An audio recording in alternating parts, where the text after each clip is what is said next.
International Islamic Research Center.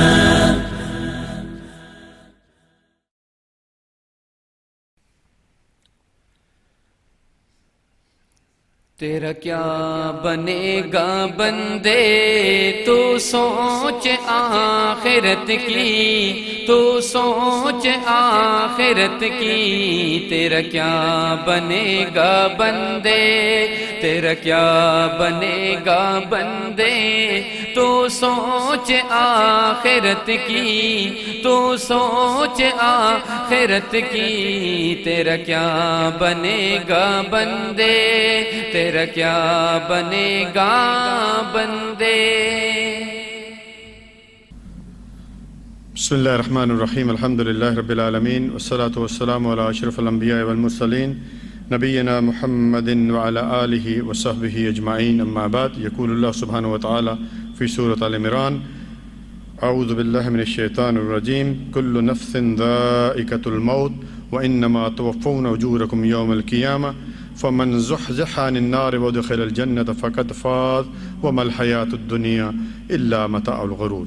وقال النبي صلى الله عليه وسلم: كن في دنيا كأنك غريب أو عابر السبيل أو كما قال صلى الله عليه وسلم. معزز سامعین اکرام و سامعات، السلام علیکم ورحمۃ اللہ وبرکاتہ. آج کی اس نشست کا موضوع سخن ہے موت برحق ہے، ہر ایک کو موت کا مزہ چکھنا ہے. میں نے آپ کے سامنے سورۃ ال عمران کی آیت نمبر 185 تلاوت کی، جس میں اللہ سبحانہ وتعالیٰ فرماتے ہیں کہ ہر ایک کو موت کا مزہ چکھنا ہے. اور اللہ سبحانہ وتعالیٰ نے قرآن کریم میں کئی ایک مقامات پر اس حضرت انسان کو موت کی یادیانی کرائی، تاکہ کہیں یہ دنیا کی رنگینوں میں کھو کر اس موت کو نہ بھول جائے. اسی طرح اللہ سبحانہ وتعالیٰ نے سورۃ انبیاء اس کی آیت نمبر 35 میں فرمایا: کل نفس ذائقۃ الموت ونبلوکم بالشر والخیر فتنہ والینا ترجعون. کہ ہر ایک کو موت کا مزہ چکھنا ہے، اور پھر ہم اسے آزمائیں گے شر کے ذریعے بھی اور خیر کے ذریعے بھی، اور پھر اسے ہماری طرف جو ہے پلٹ کر آنا ہے. اسی طرح سورۃ جمعہ آیت نمبر 8 میں اللہ تعالیٰ نے فرمایا: قل ان الموت الذی تفرون منہ فانہ ملاقیکم.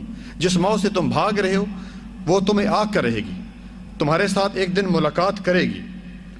اسی طرح سورۃ ملک آیت نمبر 2 میں فرمایا: الذی خلق الموت والحیات لیبلوکم ایکم احسن عملا. ہم نے جو ہے موت اور زندگی کو پیدا اس لیے کیا کہ ہم تمہیں آزمائیں کہ تم میں سے اچھے عمل کون کرتا ہے. میرے بھائیوں، موت نے بادشاہوں کی بادشاہت ختم کر دی، موت نے وزیروں کی وزارت ختم کر دی، موت نے سفیروں کی سفارت ختم کر دی. اسی طرح سورۃ نساء آیت نمبر 78 میں فرمایا: اینما تکونوا یدرککم الموت ولو کنتم فی بروج مشیدہ. جس موت سے تم بھاگ رہے ہو، اینما تکونوا یدرککم الموت ولو کنتم فی بروج مشیدہ، کہ تم اپنے آپ کو اگر بڑے بڑے قلعوں میں، بڑے بڑے برج ٹاوروں میں اپنے آپ کو بند کر لو، پھر بھی تمہیں موت آئے گی. اسی طرح میرے بھائی رسول اللہ صلی اللہ علیہ وسلم نے فرمایا: الکیس من دان نفسہ وعمل لما بعد الموت. کہ ہوشیار اور عقل مند شخص کون ہے؟ جو موت کے بعد والے کام کرتا ہے. اللہ اکبر.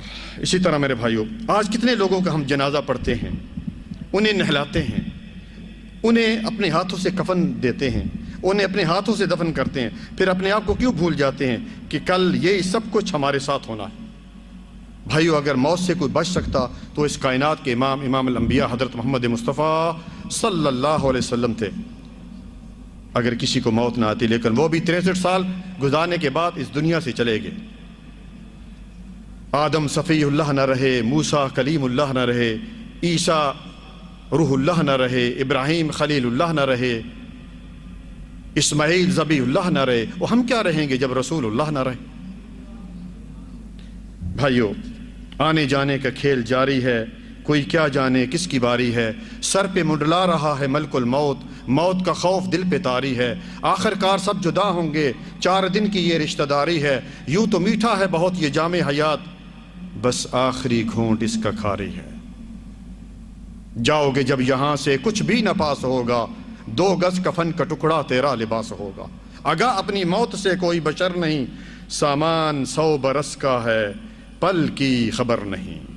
انسان دل کو سب سے فارغ کر کے ذرا سوچے کہ اپنے عزیز و اقارب جو پہلے فوت ہو گئے کس طرح چارپائی پر لے جا کر مٹی کے نیچے داب دیا، ان کی صورتوں کا، ان کی اعلیٰ منصبوں کا خیال کرے کہ اب مٹی نے ان کی اچھی صورتوں کو پلٹ دیا ہوگا، ان کے بدن کے ٹکڑے الگ الگ ہو گئے ہوں گے، کس طرح بچوں کو یتیم، بیوی کو بیوہ اور رشتہ داروں کو روتا چھوڑ کر چل دیے، ان کا سامان، ان کا مال، ان کے کپڑے پڑے کے پڑے رہ گئے، کس طرح وہ مجلسوں میں بیٹھ کر ہنستے تھے آج خاموش پڑے ہیں، کس طرح دنیا کی لذتوں میں مشغول تھے آج مٹی میں ملے پڑے ہیں، کس طرح موت کو بھلا رکھا تھا آج ہاتھ الگ پڑا ہے، پاؤں الگ پڑا ہے، زبان کو کیڑے چمٹ رہے ہیں، کس طرح کھلکھلا کے ہنستے تھے آج دانت گرے پڑے ہیں، موت سر پر تھی، مرنے کا دن قریب تھا، مگر انہیں معلوم نہیں تھا کہ آج کی رات میری گھر پہ نہیں بلکہ قبر میں ہوگی۔ تمام تعریفیں اس اللہ کے لیے جس نے بڑے بڑے ظالم اور جابر لوگوں کی گردنیں موت سے مروڑ دیں، جو موت کے ذکر سے بھی نفرت کرتے تھے، مگر جب اللہ کا وعدہ یعنی موت کا وقت آیا تو ان کو گڑھے میں ڈال دیا۔ پس کیا ان لوگوں نے کسی مضبوط کلا کے ذریعے موت سے حفاظت کی؟ بھائیو، موت کا پیالہ ہر ایک کو چکھنا ہے، امیر ہو غریب ہو، امیر و غریب سب ہی ایک میدان میں پڑے ہوئے ہیں۔ کہاں ہیں ان کے خادم جو ہر وقت حاضر ہیں جی کی صدا دیا کرتے تھے، اور وہ بیڈ روم جہاں وہ آرام کیا کرتے تھے، ان کے اعضاء ایک دوسرے سے جدا ہیں، وہ اس حال میں ہے کہ ان کی بیویوں نے دوسرے نکاح کر لی ہیں اور وہ مزے اڑا رہی ہیں، اور بیٹوں نے مکانوں پر قبضہ کر لیا ہے۔ سبحان اللہ۔ اے ہوش مند انسان، تو جس کی خاطر اللہ کی نافرمانی کرتا ہے، سود لے لے کر بچوں کی خواہشات پوری کرتا ہے، اللہ اور اس کے رسول صلی اللہ علیہ وسلم کے ساتھ جنگ کیا کرتا تھا، انہوں نے تجھے کیا فائدہ پہنچایا؟ سوچو تجھے آج موت اور قبر کے عذاب سے کون بچا سکتا ہے؟ کل قیامت کے روز تیرے نامہ اعمال میں کیا وہ نیکیاں دے سکتے ہیں؟ اللہ تعالیٰ نے سورۃ المنافقون میں فرمایا، یا ایھا الذین آمنوا لا تلھکم اموالکم ولا اولادکم عن ذکر اللہ، کہ اے ایمان والو تمہیں تمہارے اولاد اور تمہارے مال اللہ تعالیٰ کے ذکر سے جو ہے وہ غافل نہ کر دیں۔ وانفقوا مما رزقناکم من قبل ان یأتی احدکم الموت فیقول رب لولا اخرتنی الی اجل قریب فاصدق واکن من الصالحین، اور خرچ کرو جو اللہ تعالیٰ نے تمہیں مال دیا ہوا ہے اس سے پہلے کہ کسی کے پاس موت کا وقت آ جائے، موت آ جائے اور وہ کہے لولا اخرتنی، اللہ مجھے اگر تھوڑی سی مہلت دیتا تو میں جو ہے وہ کچھ خرچ کر دیتا اور نیکوکاروں میں سے ہو جاتا۔ وَلَن يُؤَخِّرَ اللَّهُ نَفْسًا إِذَا جَاءَ أَجَلُهَا، جب میرے بھائیو موت کا وقت آ جاتا ہے پھر نہ ایک لمحہ آگے نہ ایک لمحہ پیچھے۔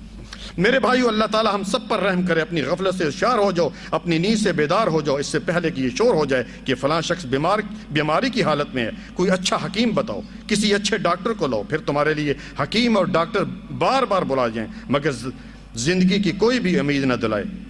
پھر یہ آواز آنے لگی کہ اس نے تو وسیعتیں بھی شروع کر دی، لو اس کی تو زبان بھی بھاری ہو گئی، اب تو آواز بھی اچھی طرح نہیں نکلتی، اب تو وہ کسی کو پہچانتا بھی نہیں، بھائی بند رشتہ دار کھڑے رو رہے ہیں، کبھی بیٹا سامنے آتا ہے، کبھی بیوی سامنے آتی ہے، کبھی بیٹی سامنے آتی ہے، امی جان ابو جان یہ کیا بنی، مگر زبان کچھ نہیں بولتی، اتنے میں بدن کے اجزاء سے روح نکلنا شروع ہو جاتے۔ یا ایھا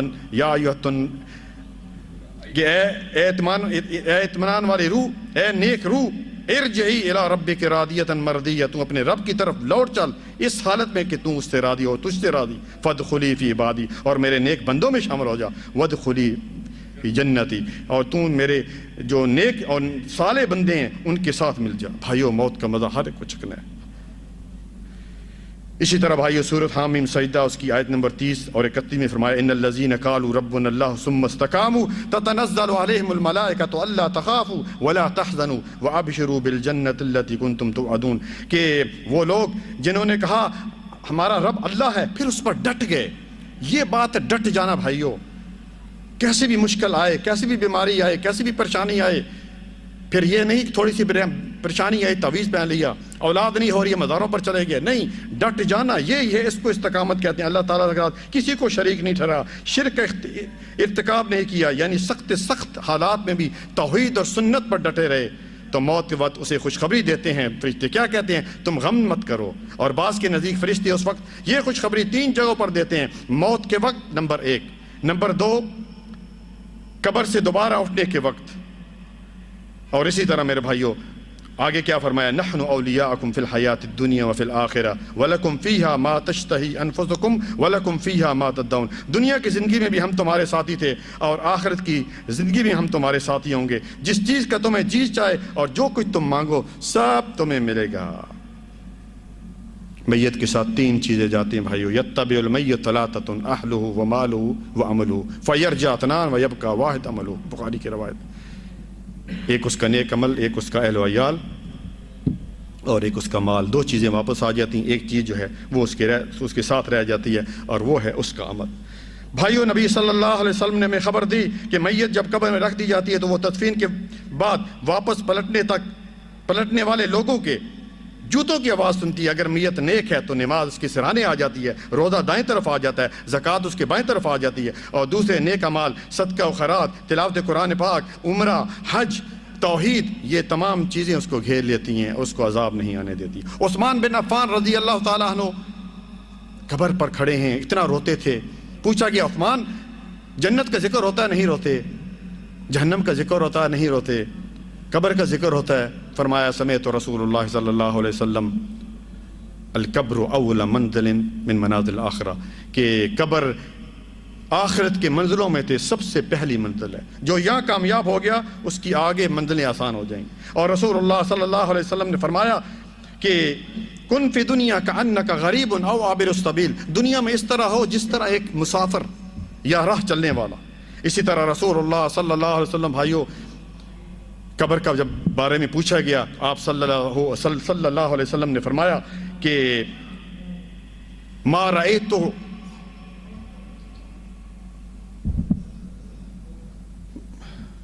میں نے قبر سے گھبراہٹ والی اور شے کوئی نہیں دیکھی. ما رأیت منظرا قط الا القبر. ترمذی کی روایت ہے میں نے قبر سے گھبراہٹ والی اور چیز نہیں. اور ایک دفعہ رسول اللہ صلی اللہ علیہ وسلم ایک جنازے میں تھے، قبر کے پاس بیٹھے، اتنا روئے کہ مٹی تر ہوگی. اور آپ صلی اللہ علیہ وسلم نے فرمایا کہ یا اخوانی، اے میرے بھائیو، لمثل ھذا، اس کے لیے تیاری کرو، یعنی قبر کے لیے تیاری کرو، فعدوا، اس قبر کے لیے تیاری کرو. تو بھائیو یہ زندگی بڑی تھوڑی سی ہے، کس وقت موت آ جائے. اللہ تعالیٰ سے دعا ہے اللہ تعالیٰ ہمیں نیک عمل کرنے کی توفیق عطا فرمائے. ربنا تقبل منا انک انت السمیع العلیم وتب علینا انک انت التواب الرحیم.